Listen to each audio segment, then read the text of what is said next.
এক নদীর তীরের একটি গাছের উঁচু ডালে একটি পাখি বাস করত। একদিন পাখিটি ডালে বসে নদীর পানির দিকে তাকিয়ে আছে। পাখিটি দেখতে পেল একটি পিঁপড়া নদীর স্রোতে ভেসে যাচ্ছে। পিঁপড়ার প্রতি পাখিটির দয়া হলো, তাই সে গাছ থেকে একটি পাতা ছিঁড়ে পিঁপড়ার সামনে ফেলে দিল। পিঁপড়াটি পাতায় চড়ে প্রাণে বেঁচে গেল।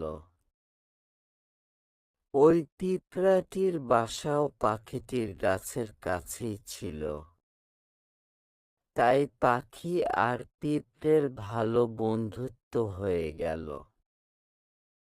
একদিন সে গাছের ডালে পাখিটি বসে রয়েছে। এমন সময় এক শিকারী ওই গাছের সামনে দিয়ে হেঁটে যাচ্ছিল। ঠিক তখনই শিকারীটির চোখ পড়ল ওই পাখিটির দিকে। শিকারী পাখিটির দিকে লক্ষ্য করে এবং তার ধনুকে তীর প্রস্তুত করল পাখিটিকে মারার জন্য।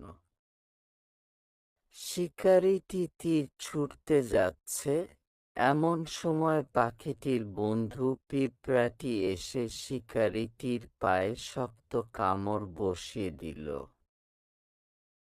শিকারীটি কামড়ের চোটে সে জোরে উহু করে উঠল। পাখিটি শিকারীর শব্দ শুনে উড়ে গেল।